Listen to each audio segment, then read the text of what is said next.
안녕하십니까. 국민의힘 국회의원 정경희입니다. 지난 시간에는 우리 대한민국 정부 수립이 완결돼서 이제 대한민국이 출범하는 그런 내용까지 말씀드렸는데요. 오늘은 조금 더 세부적으로 들어가서 48년 7월 20일에 이승만 박사께서 대통령으로 당선돼서 그 다음에 이제 그 내각을 구성한 그 얘기를 조금 드려보겠습니다. 국내의 좌파들이 우리 초대 내각이 친일 내각이었다.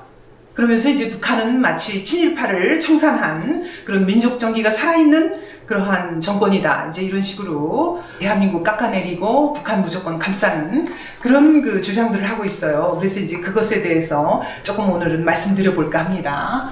이 좌파의 역사관, 이걸 이제 먼저 말씀드려 보겠습니다. 1980년대 후반부터라고 할까요? 이제 좌파들이 여러 역사단체 이런 걸 이제 만들면서 주장하기를 대한민국은 친일파가 득세해서 그리고 이제 그 자손들이 떡덩거리며 살고 있는 적폐의 나라다 라고 주장을 하기 시작했어요. 그래서 이제 과연 그런가 그거를 제가 이제 한번 말씀을 드려보겠습니다. 그래서 지난번에 사실 그 50총선거라고 해서 이제 우리의 첫 번째 총선거에 대해서 이제 말씀을 드렸었는데요. 그때 이미 이제 그 영상 보신 분은 알겠지만 우리 50총선거에서 그 친일파는 제대로 투표를 할 수 없게끔 참정권을 다 박탈했어요. 그래서 이제 선거권, 피선거권을 다 친일파에겐 주지 않았습니다. 그래서 이제 그 대한민국의 이 건국의 정신이라는 거는 기본적으로 친일파를 배제한다는 거였습니다. 그래서 이제 대통령으로 당선된 이승만 박사가 이제 초대 내각을 구성한 그거를 보시면 여기에서도 이제 마찬가지입니다. 이승만 대통령은 상해 임시정부의 초대 대통령이셨고요. 그 부통령으로 당선된 이시영 선생도 상해 임시정부의 재무총장이셨어요. 그리고 이제 내각은 아니고 이제 국회의장 신익희 선생은 상해 임시정부의 내무총장이셨습니다. 그 다음에 이제 사법부, 그죠? 대법원장 가인 김병로 선생은 항일 변호사 출신입니다.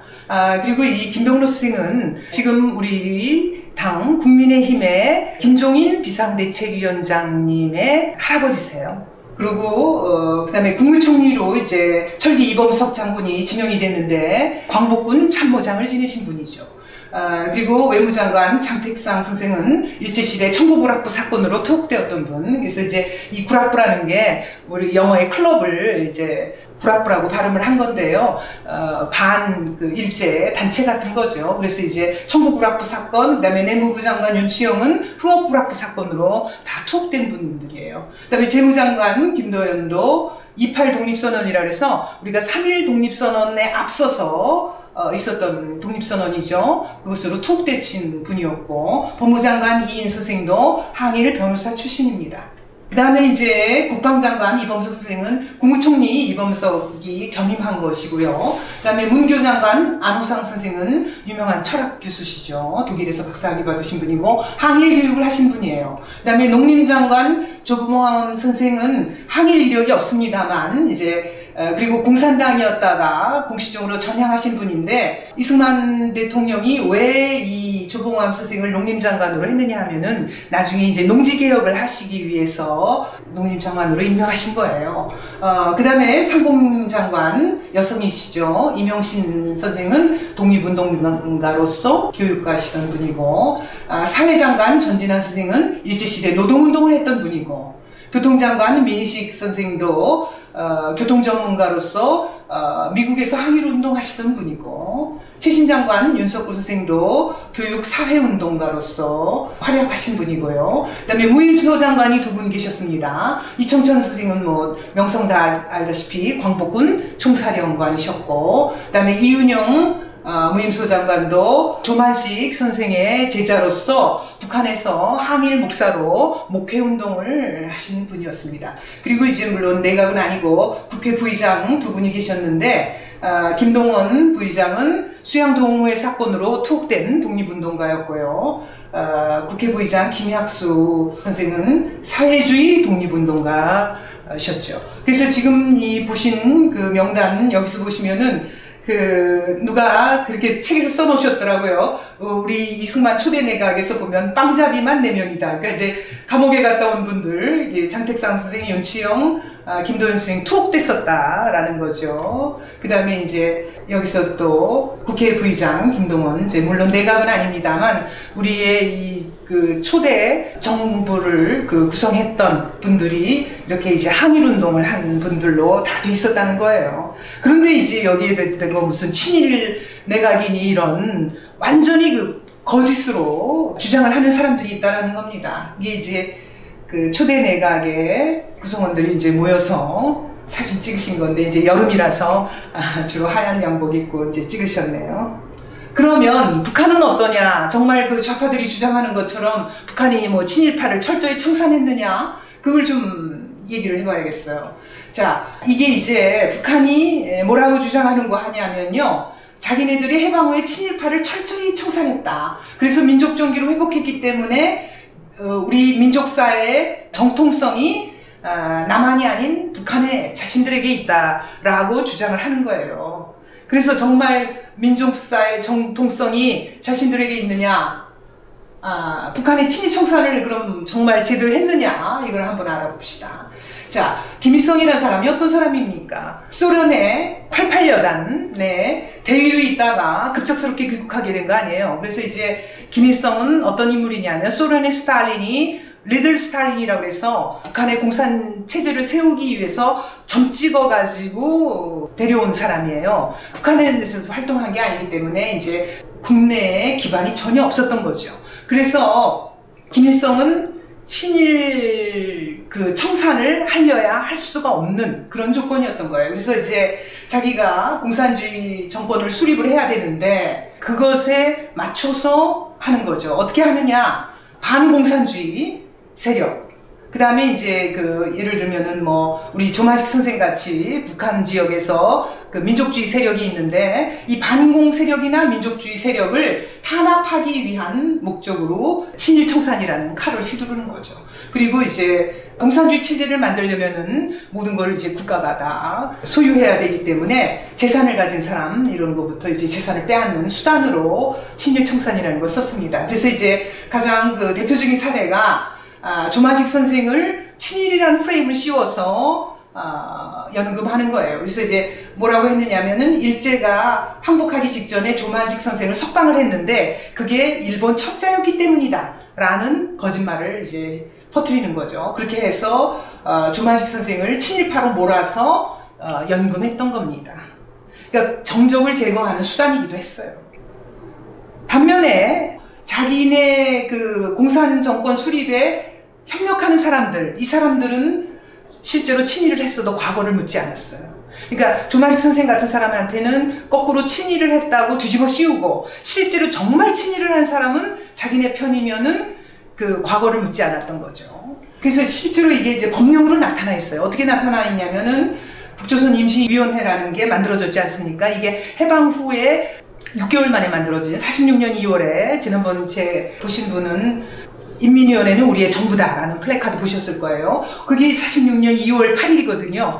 그런데 인민위원회에서 만든 규정이 있어요. 그 규정이 뭐냐면 친일파와 민족 반역자에 대한 규정이에요. 그래서 이제 친일파하고 민족 반역자를 쭉 이렇게 규정을 해놔요. 조항이 몇 개가 있습니다. 그리고 나서 맨 밑에 부칙이 있는데 보면요, 부칙이 제일 중요해요. 부칙이 뭐냐면 규정을 위에서 해놓고 이 이상의 조항에 해당한 자로서 현재 나쁜 행동을 하지 않는 자, 그리고 건국 사업을 적극 협력하는 자. 여기서 이제 건국이라는 건 북한 정권을 수립하는 거죠. 그래서 이제 이 두 가지 사람들에게는 그 죄상을 감면할 수도 있다라고 하는 거예요. 이게 무슨 얘기냐면 친일파라고 해서 이제 쭉 규정을 해놓고 맨 끝에 부칙에 의해서 현재 나쁜 행동을, 당연히 일제가 망했는데 뭐 그 이후에 누가 친일 행동을 하겠어요? 그러니까 현재 나쁜 행동을 하지 않는 자, 그리고 이제 북한 공산정권을 세우는데 협력하는 자에 대해서는 죄상을 묻지 않겠다 해가지고 말하자면은 과거를 다 이제 묻어버리는 그런 일을 한 거예요. 그러니까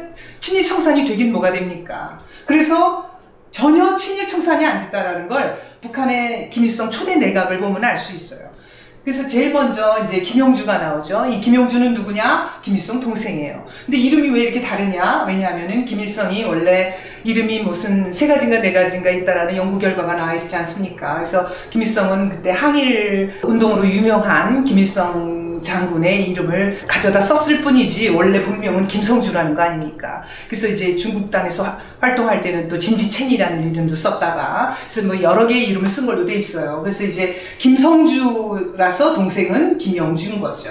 근데 북한 부주수성이 되는데 실제로는 뭐냐면 일제시대의 헌병 보조원이었습니다. 그리고 46년 2월에 만들어진 거죠. 이 인민위원회의 사법부장인 장헌근은 일제 중추원 참의를 지낸 사람이에요. 굉장히 고위직이었습니다. 그 다음에 강양욱이라고 인민위원회의 상임위원장, 이거 굉장히 높은 직인데 이 사람은 일제시대의 도의원을 지냈어요. 그리고 남조선 노동당 서열 2위인 이승엽은 일제시대에 대화숙이라는 일제의 그 식량수탈기관이 있었는데 거기에 가입했었고 식량수탈기관이 식량영단이라는 거에 이사를 지낸 사람입니다. 그 다음에 북한의 문화선전성 부부상을 지낸 정국은은 아사히 신문의 서울지구 기자였는데 친일 밀정이라고 해서 이제 요새식으로 말하면 스파이 같은 그 일본의 이제 비밀 첩자 노릇을 한 사람이고요. 그 다음에 북한 보위성 부상을 지낸 김정재는 일제하에 양주 군수를 지냈던 사람이고요. 북한의 문화선전성 부상인 조일명은 아까 여기 나왔던 친일단체 대화숙 출신이고 이제 일제 시기에 학도병에 지원하라고 유세를 다닌 그 유세를 주도한 사람이에요. 그리고 홍명희 북한 부수상인데요. 이 홍명희는 일제 시대에 임전대책협의회라고 해서 이제 태평양 전쟁을 이 사람들이 하니까 일제가 대책협의회에서 활동한 사람입니다. 하나같이 다 친일 경력이 있어요.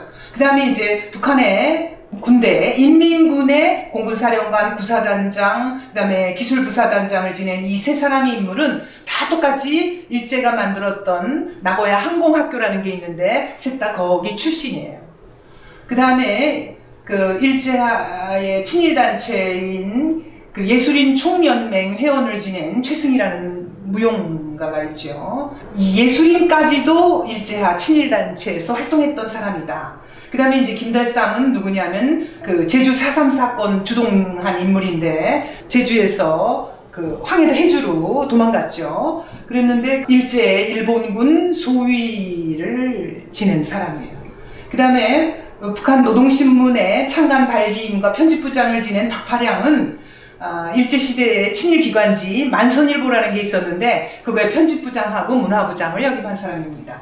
그 다음에 북한의 검찰총장 한낙규는 만주에서 검사장을 지냈던 인물이고요. 그 다음에 북한의 행정십국이라고 있어서 이제 부서 같은 그건데 이제 거기에 산업국장인 정준택은 일제하에 일본군에서 복무했고 일제하에 광산 지배인 출신입니다. 그 다음에 북한의 인민위원회 교통국장인 한희진은 일제시대에 함흥철도국장을 지낸 사람입니다. 그래서 지금 여기 이제 보신 것처럼 여기 그 북한의 김일성 초대 내각이라는 사람은 단 한 사람도 빼지 않고 전원 일제에 협력했던 사람. 그래서 이제 우리가 이른바 친일파라고 말하는 사람들이에요. 그러니까 우리의 그 초대 내각하고는 완전히 그 대비되는 그런 거죠. 그런데 이제 이렇게 국내의 좌파들이 마치 뭐 우리가 친일 청산을 제대로 하지 않아서 뭐 민족 정기가 뭐 쇠퇴를 했다는 둥, 적폐라는 둥, 뭐 이런 식으로 이제 몰아가고 있고 북한은 친일 청산을 잘해서 민족 정기가 살아있는 결국 48년에 세워진 두 개의 정부 중에 북한이 마치 우리 민족의 정통한 정부인 것처럼 그런 주장을 하고 있는데 그거는 전혀 사실이 아니다. 라는 그런 그 말씀을 드렸습니다. 다음 시간에는 또 다른 주제로 찾아뵙겠습니다. 감사합니다.